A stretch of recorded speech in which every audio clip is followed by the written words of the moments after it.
Daniel, entrevista. Muy bien, pues nada, vamos a empezar con algo muy genérico, un poco saber de dónde nacen tus proyectos, si son de ideas, de necesidades, de conceptos del instinto, y cuál es el proceso previo antes de iniciar el rodaje en sí. Bueno, claro, cada película ha tenido como un proceso un poco peculiar en un determinado sentido. A ver, todo siempre surge de una necesidad como un poco vital que no puedes evitar, ¿no? Como que entra lo que se llama la fiebre del ajedrez, pero en este caso la fiebre del cine, en el sentido de que hay un momento en el que ya no puedes aguantar más y tienes que hacer una película a toda costa. Y a partir de ahí, como yo siempre tengo una vena un poco intelectual, muchas veces he necesitado como la colaboración de, podríamos llamarlo, agentes externos, como en ese caso fue mi primo, o luego la reverencia en De Oculta, etcétera, que me permiten como salir de ese estadio más intelectual hacia afuera y a descubrir como nuevas realidades, ¿no? Sobre todo las dos primeras películas, El Toro Azul y La Vida Sublime, pues la figura de Víctor era como un elemento que me permitía relacionarme con un mundo desconocido, ¿no? Porque gracias a su carácter, a su forma de relacionarse con los demás, me permitía como ser observador en momentos privilegiados que nosotros forzábamos, ¿no? Mi cine siempre ha sido forzar la realidad para que deviniera ficción, y en ese sentido pues Víctor era como el medium adecuado, ¿no? Entonces, por lo tanto, yo siempre partía de un concepto previo. Hay un concepto base que tiene capacidad de germinar, ¿no? En el primero es muy claro, es el toro interior, o sea, necesito dar como... Siempre confío más en mis películas cuando las puedo resumir en una frase. El toreo interior y el toreo sin toro. Entonces, de ahí hay una idea que va a tener, ¿no? Entonces, busco un cuerpo y el espacio es muy importante. De hecho, no soy capaz de hacer una película si no tengo un espacio ya claro o conocido previamente. O sea, en ese sentido, mis películas son muy espaciales y corporales. O sea, esos serían como los tres elementos que la Santa Trinidad, a partir de la cual he creado mis películas, ¿no? Y en El Toro Azul en realidad lo tuve más claro en ese sentido. Incluso escribí un guión así como de 15 páginas con, bueno, no sé, imagino que habría como 60 o 70 escenas, aunque luego improvisamos muchísimo, ¿no? Pero bueno, ha sido en realidad la película que más he escrito en ese sentido, pero bueno, luego hubo ideas como por ejemplo la del ruedo, que es fundamental, que se nos ocurrió durante el rodaje. Entonces toda la película se estructura en relación a la creación del ruedo, ¿no? Y en La Vida Sublime, ahí me ayudó más Víctor con el guión, ¿no? Porque él conocía mucho más el sur, Sevilla, pero sin embargo no entendí muy bien la película que estábamos haciendo hasta mitad del rodaje. O sea, me refiero que yo me lanzo a lo loco. O sea, como tengo tanta confianza en los elementos con los que trabajo, en los elementos espaciales, ¿no? El paisaje de Castilla, Andalucía y mi primo, yo ahí, con poco más, la historia perdida del abuelo, ya me lanzaba a hacer una película. Bueno, y a pedir una subvención que en realidad la pedimos para otra cosa, pero bueno, eso tampoco se puede decir. El asunto es que ahí yo hubo un momento durante el rodaje en Sevilla, hay una escena que tampoco es que sea así especialmente llamativa, que es cuando Víctor falsifica una carta, la supuesta carta escrita en una servilleta de bar del abuelo, ¿no? Entonces a partir de ahí, en ese momento en el que Víctor se inventa esa historia y crea una prueba falsa, es cuando yo empiezo a entender de qué va la película realmente. Entonces a partir de ahí sigo construyendo la nueva dinámica, ¿no? Pero bueno, ahí me estoy enrollando. Entonces, digamos, De Oculta es un proyecto que me viene dado, ¿no? Aunque yo ya había propuesto previamente lo de grabar música en directo. Y entonces, bueno, me surge esa oportunidad y entre Andrés y yo lo convertimos en película, ¿no? Aunque también estaba el tema de la desaparición, ¿no? De las cosas desaparecidas, de las cosas que el cine trata de recuperar, ¿no? De recuperar lo invisible. O sea que por lo tanto eso conecta. Y Cábala es como la película más personal en ese aspecto y que sí que surge en este caso o nace de un proyecto más intelectual, ¿no? Primeramente como de un libro y de una investigación previa. Y tardo como un año en dar con una forma cinematográfica en un determinado momento, ¿no? Hasta que no encuentro esa forma que me parece válida, auténtica y no falsa, ¿no? No creo en la forma antes que el contenido, en ese sentido soy como un cineasta muy clásico. Pues bueno, ahí ya tenía la idea de la cábala aplicada al cine, o sea, era también otro concepto que en una frase ya me parecía lo suficientemente brillante, ¿no? Entonces, siempre necesito como un poco esos elementos. Y en ese caso estaba mi cuerpo, como tal, que tampoco era cuestión de exhibirlo, pero creo que la experiencia del conocimiento siempre tiene para mí tiene una determinada corporeidad, porque es inevitable, y el espacio en este caso era en relación con Alemania, ¿no? Con Tübingen, y como desde allí explorar toda mi relación con la historia de España y con mi propia identidad. Bueno, depende de cada proyecto. En el Toro Azul, como ya conocía el espacio de la Masía, había estado allí muchas veces, etcétera, era un espacio que ya me llamaba mucho la atención y que además era muy provocador respecto al tema que tratábamos, ¿no?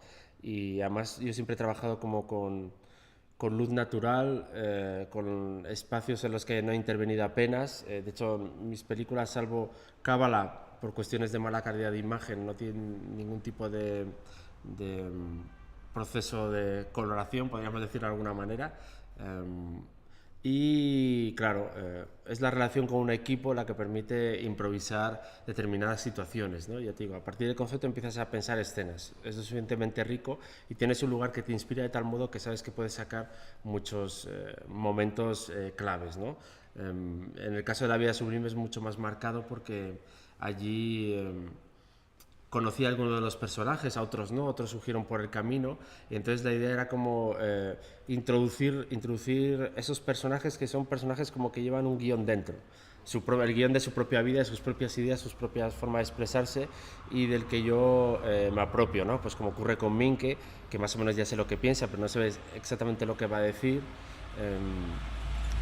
Por otro lado está pues Pepe, el sevillano, que era filósofo, profesor de filosofía y también relaciones públicas de discoteca, entonces sabes que ahí ya va a surgir algo extraordinario, además muy sevillano y un tipo muy inteligente. Entonces luego está en Casa Manteca, entonces es como buscar situaciones en las que tú integras los elementos. También ocurría la famosa escena de las sardinas, cuando bueno, pues comemos allí y al mismo tiempo creamos una escena en la que nos comemos el propio elemento que configura la esencia de la escena, ¿no? E introducimos al público que está allí, pues digo, oye, os podéis poner ahí para mirar, y ellos mismos están fascinados con el propio hecho de ver a Víctor comiendo, igual que nosotros lo estamos viviendo, ¿no? Entonces se produce una extraña equivalencia siempre, y entonces a partir de ahí es cuando surgen los momentos como más fascinantes, ¿no? Forzando siempre la realidad, en esos casos con un determinado sentido del humor, ¿no? Eso es lo que marcaba un poco mis dos primeras películas, aunque no siempre todo el mundo lo ha entendido así.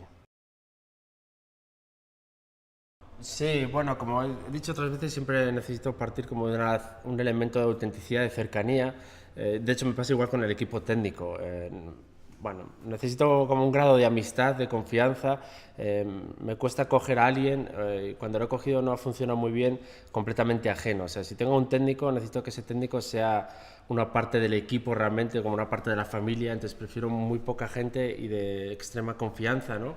Como Alejandro, mi sonidista, como bueno, Madalena Estefan, como Fabio Bobbio, etcétera, mi primo. Entonces son gente que reúne varios talentos dentro de sí, ¿no? Y una relación de amistad muy, muy profunda y que se va trabajando con los años y que te permite como, bueno, que ya sepan cómo vas a trabajar, ¿no? Entonces, en ese sentido, necesito como crear una familia en la que mis personajes, pues, tienen mucho de sí, de su vida real, pero bueno, no dejan de ser una construcción, porque en realidad, salvo de Oculta, las otras tres películas para mí son ficciones, ¿no? Ni Víctor es exactamente así, ni Minke es exactamente así, sino que yo me proyecto sobre ellos, ¿no? Porque ellos tienen una parte de mí en la que yo me veo evidentemente identificado, o en la que me gustaría como llegar a ser, ¿no? Víctor se convierte a veces como una especie como de héroe, pero que tiene elementos míos, ¿no? Como por ejemplo ese lado como más quijotesco, incluso y también infantil, de imaginarse las cosas, ¿no? De imaginarse un mundo estando absolutamente colgado en una masía por ahí perdida y creerse que está toreando completamente convencido de ello, ¿no? Entonces es una combinación entre él y yo, entre esa fisicidad que envidio de Víctor, ¿no? Esa presencia que tiene corporal, esa técnica, ¿no? Porque además a mí siempre me interesaron mucho las artes marciales, y entonces proyectaba en él justamente todo ese rollo, bueno, más o menos espiritual, ¿no? De búsqueda de la perfección a través del movimiento, ¿no? De esa especie de danza. Entonces sí, es una combinación de ambos elementos, ¿no? Y Minke, pues conecto con él mucho intelectualmente, también con ese lado tan sumamente extremo, ¿no? De hace años, ¿no? De vaciamiento, de la no nada, de llevar su escritura a un grado cero de intervención, ¿no? De trabajar justamente los poemas como una materia sonora, y de un modo parecido a como yo también he trabajado el cine, ¿no? De una manera a veces como muy materialista, en el sentido de que he querido trabajar eso, la luz, los espacios, las piedras, tal cual los veía, ¿no? De transmitir las texturas de la forma más física posible, ¿no? Eso es algo que me sigue interesando mucho del cine, ¿no? Ese lado como más concreto, ¿no? Más orgánico. Bueno, sí, es curioso porque cuando estudiaba historia estaba absolutamente harto y fue como un alumno verdaderamente lamentable, pero luego con los años parece ser que eso como que me ha ido marcando, ¿no? Y bueno, luego he dado clases en la universidad en Alemania, justamente de historia, civilización y cine latinoamericanos. Y bueno, hace muchos años que llevo disfrutando mucho más, que he leído mucho más, que he aprendido bastante más, pero siempre he tenido como ese bagaje, esa base, que me ha afectado mucho de una manera que yo no preveía respecto a este interés por la historia, sobre todo la historia que nunca se puede desligar de un elemento personal, ¿no? Como suelo decir a veces, la historia es un espejo en el que nos podemos reflejar, en el que nos podemos ver, y sobre todo también tiene un elemento muy corporal para mí, porque bueno, creo que dentro de nosotros habitan muchas otras vidas, muchos otros cuerpos que han existido antes, no somos elementos únicos, sino que somos una mezcla de elementos culturales, y que sobre todo lo que me permite es como desenterrar todo eso, ¿no? Toda esa historia de España que me parece que el cine español nunca ha tratado, o de una manera muy leve, de hecho, o por lo menos de una forma original, salvo ejemplos así como Valdelomar o algunos otros directores, pero el cine histórico español ha sido o bastante lamentable, o ha tenido en su época una influencia así del franquismo absolutamente terrible, o si no después ha sido como muy leve o muy pobre, ¿no? Sobre todo muy poco imaginativo, ¿no? Entonces a mí en ese sentido siempre me ha interesado mucho, aunque yo he hecho algo muy distinto, el cine de Rossellini, ¿no? El cine de televisión, el cine educativo que hizo, esa especie como de enciclopedia visual, me parece lo más interesante que se ha hecho en el cine, que justamente es de lo menos conocido de su obra, o bueno, por supuesto un cine ensayo más en relación con Chris Marker, con Godard, etcétera, que encuentran como nuevas formas en las que se ponen en relación ellos mismos con una historia visual, ¿no? Y esta idea de desenterrar, de sacar esos cadáveres históricos en los que realmente me siento identificado. Evidentemente no me siento identificado con las grandes figuras nacionales, sino con los elementos más marginales o más reivindicativos, ¿no? Entonces ahí es donde he encontrado como determinadas corrientes de pensamiento que me han ayudado como a explorar bueno, mi propia identidad española de una manera muy crítica, ¿no? Porque bueno, nuestra historia se basa en mitos nacionales absolutamente falsos que se siguen propagando y que realmente provocan que estemos sumidos en una crisis que iba existiendo desde hace siglos, ¿no? Prácticamente para mí desde la conquista de América, que fue como el momento en el que se destrozó una determinada concepción de España más humanista, ¿no? Y que justamente ha sido como el elemento que sigue siendo como el elemento que nos reivindica como nación, ¿no? De hecho, el Día de España es justamente el día del descubrimiento de América, ¿no? Cuando justamente no podría ser un elemento que provocó una destrucción de un continente en buena parte el elemento que nos define, ¿no? Entonces, bueno, esto entre otras muchas cosas, como la expulsión de los judíos, etcétera, y muchos elementos que quedan olvidados. Entonces, a través de mi cine he tratado de trabajar o reescribir los mitos nacionales, como por ejemplo la tauromaquia o en estos momentos la cultura judeoconversa. Bueno, digamos que una de las cosas que explora mis películas es que más allá del ámbito familiar que te nutre, te puedes crear como tu propia estirpe. O sea, es importante no adoptar, digamos, los roles o las trayectorias o las influencias que te vienen dadas por parte de un determinado establishment, sino que tú tienes que buscar como tus propios padres intelectuales, ¿no? En ese sentido. Entonces yo como que me lo he ido buscando a lo largo de los años, ¿no? Y siempre he estado interesado por esos mundos como más marginales, ¿no? Que se han quedado fuera de la historia, tanto en cineastas como en figuras históricas, y a partir de ellos he construido mi propio panteón, ¿no? Y con ese panteón justamente me ha interesado aquellos elementos que, sí, de un modo o de otro, han luchado con una determinada concepción del catolicismo que ha sido absolutamente terrible, ¿no? Para la historia de España. O sea, evidentemente la figura de la ortodoxia y de la heterodoxia tiene que ver en relación con la religión católica, ¿no? Porque justamente aquellos que eran masacrados, hundidos, justamente por tener una capacidad intelectual completamente distinta y original, tienen que ver con la actuación de la Iglesia a lo largo de los siglos, ¿no? O sea que desde la expulsión de los moriscos, con la expulsión de los judíos, con toda una cultura sufí judía increíble, y bueno, luego los problemas que tuvieron los místicos como Miguel de Molinos, que también fue ajusticiado, etcétera, eso es algo que empiezas a ver como un camino, una senda que ha sido absolutamente marginada y con la que evidentemente me reivindico, ¿no? Y que además ellos han creado como formas mucho más, en general, más híbridas, mucho más originales,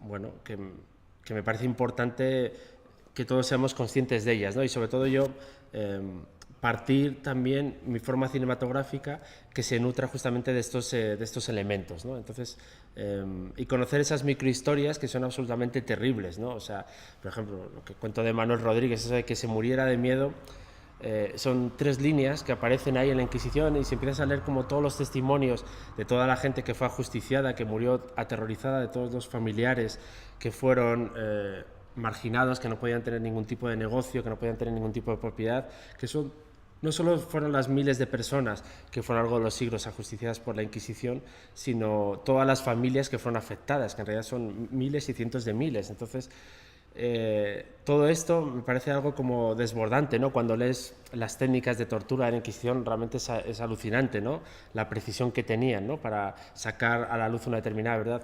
Y sobre todo el antiintelectualismo, que hoy es totalmente vigente. O sea, hay un odio visceral que está todos lo tenemos de un modo o de otro, hacia lo intelectual, hacia lo pedante, hacia lo ilustrado. Es algo que fastidia, igual que ocurre con los idiomas, ¿no?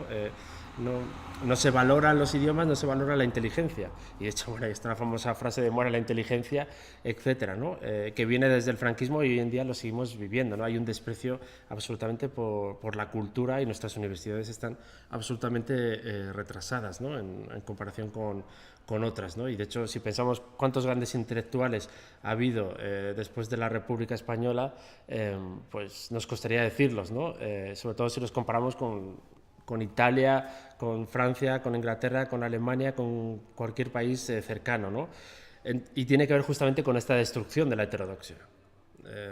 Y eso es justamente lo que quiero como revelar, ¿no? Que la ortodoxia lo que ha hecho ha sido destruir nuestra propia identidad, ¿no? Para crear una absolutamente falsa y retrógrada, ¿no? Entonces, bueno, yo me considero parte de esa tradición, ¿no?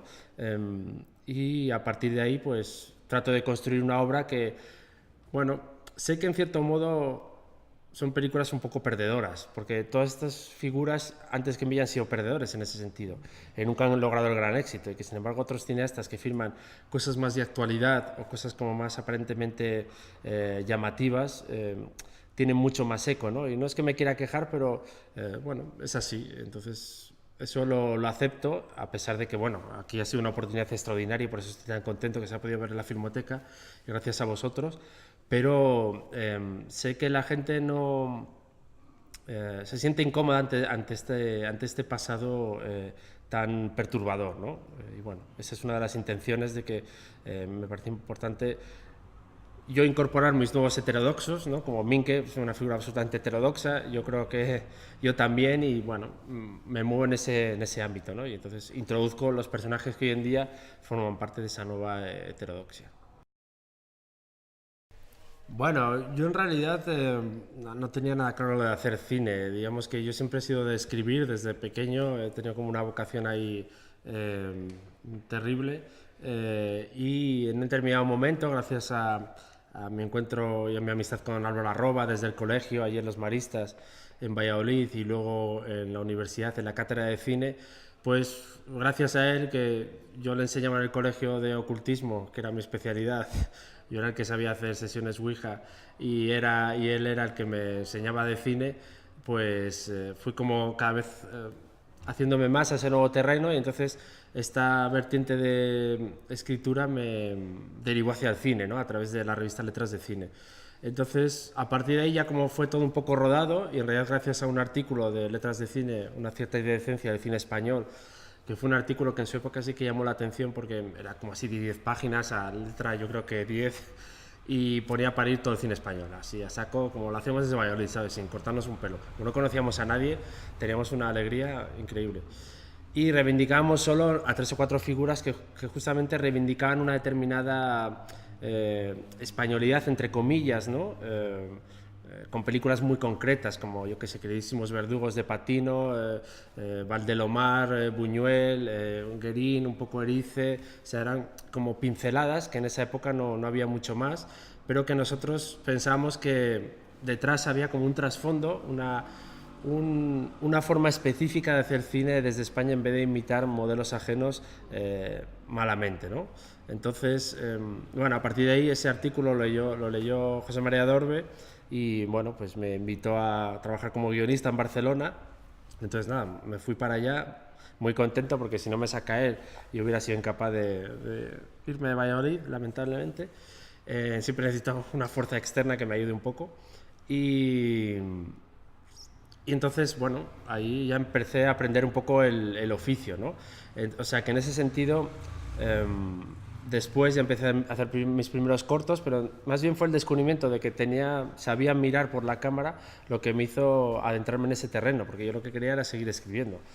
O sea que en realidad soy un cineasta muy tardío, porque no había hecho prácticamente, bueno, había hecho algunas chorraditas en Valladolid, pero mi primer corto es con nada, 26, 27 años, o sea que ahí es cuando empecé.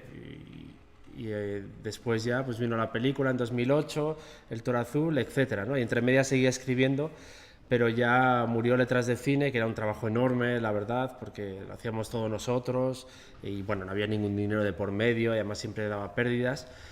Y entre medias siempre he estado escribiendo en La Vanguardia, que realmente es un gran medio, y además, bueno, pagaban, lo cual en cine pues siempre es algo extraordinario.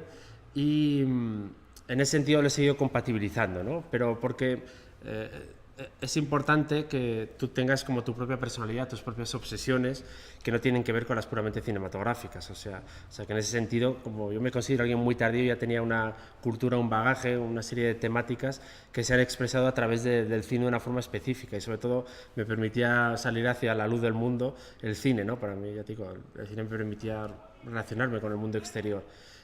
O sea que en ese sentido para mí ha sido como algo muy natural, y por lo tanto a partir de ahí, bueno, el proceso de convertirme en profesor de cine, etcétera, fue algo como dado. De hecho, conocí a una serie de amigos allí en el rodaje de La Línea Recta. Uno de ellos trabajaba en una escuela de cine, entonces necesitaba un guionista, y a partir de ahí, y luego en la escuela de cine estaban buscando a alguien para que llevara los cursos de crítica, y bueno, entonces ya fue como un poco todo dado gracias al ámbito que había en Barcelona, ¿no? En ese sentido ha sido una suerte poder ir hasta allí.